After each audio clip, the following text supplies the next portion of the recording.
Welcome to another episode of The Minority Voice, and it's Friday, and I will tell you, things are happening so rapidly. I mean, it's hard to keep up. It's hard to keep you in tune to what's happening on the spot. And, you know, one thing the Obamas learned, and this is Obama's third term, whether you want to admit it or not.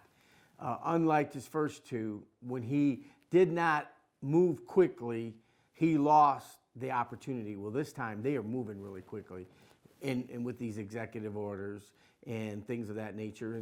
And I would say that, you know, it's hard to keep up and, you know, because things are just happening so rapidly. But one thing you need to know is just try to keep yourself abreast of what's going on, just for information purposes, so you're not fooled, deceived. And reality is, though, there's not a lot we can do right now. If we can survive 2021, then, you know, 2022 is an election year. And I think, you know, things will change because they'll be going after each other instead of after us. And we can, I think we'll be good if we can get through this year. And I will tell you, the first topic that I have, and this kind of went underneath the radar. I don't know if you heard about it, but the only indictment that was to come down by the Durham investigation, you know, that tough prosecutor who was going to get to the bottom of all this Russian probe and all this other stuff, and the one FBI agent who forged an email, doctored it up for the FISA court. Well, guess what? He's not going to jail. But did we really think he was going to go to jail? And so he's not going to jail.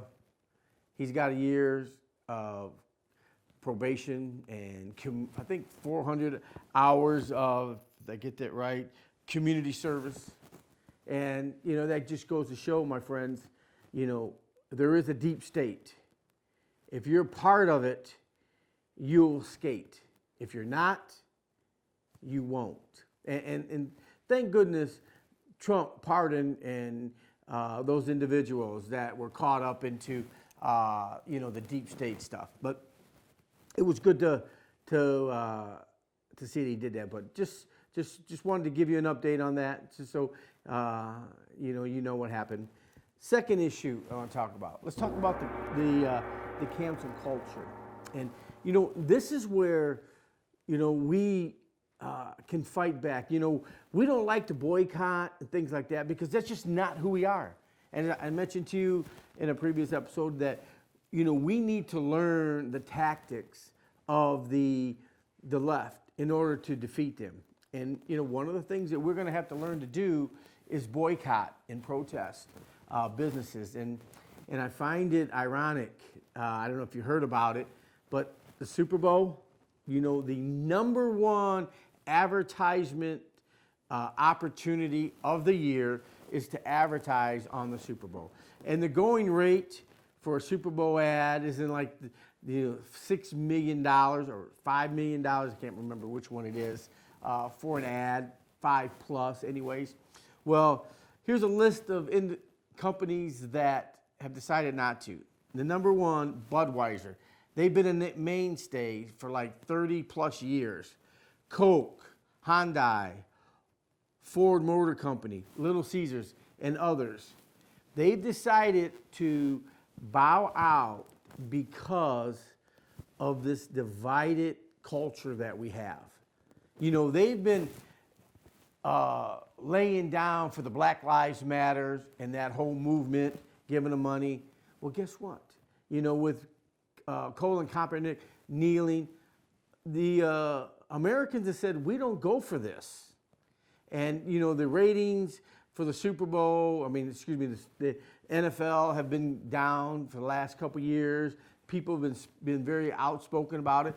And these major companies do not want to get involved with something that is going to cause them to lose market shares. Okay? So indirectly, because of your outspokenness about what the NFL has allowed to happen, advertisers have been pulling away.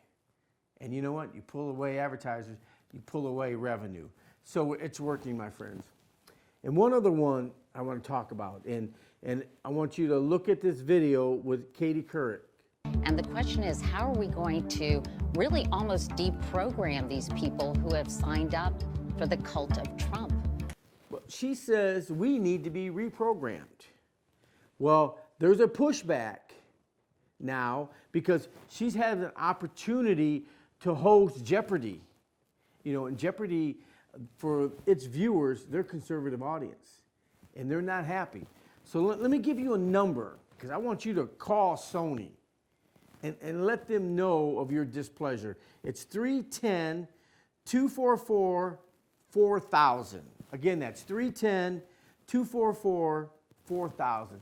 Give them a call and let them know you want no part of seeing her on Jeopardy, or you're not going to watch it. And that's, my friends, how we can have an impact. Let's learn to push back, because if we begin to push back, maybe they'll realize, okay, those advertisers, those businesses, you know what, we got to stay out of this, and we're not going to bow to the left, we're not going to bow to the right, we're just going to run our business. So, but if we don't come to the table with that, they're always going to continue to bow down to Black Lives Matter. And my friends, this is a war we're in, and we have to accept it. For too long, we've laid down and just went about our business and let this happen. And as a result, this is where we're at today. The third issue I want to talk about today, and I like this because this is a pushback. We have to clean our own house. If we want to make an impact, never mind what the Democrats are doing. They run the show right now, but we're going to be back in power one day. But we need to make sure that the people we put up there that will represent us. I like what the state of South Carolina has done. You know, one of our congressmen, Fred Upton, he got censured by Allegan County. Kudos to them. I wish more people would have stepped up and censored him. But South Carolina took it a step farther.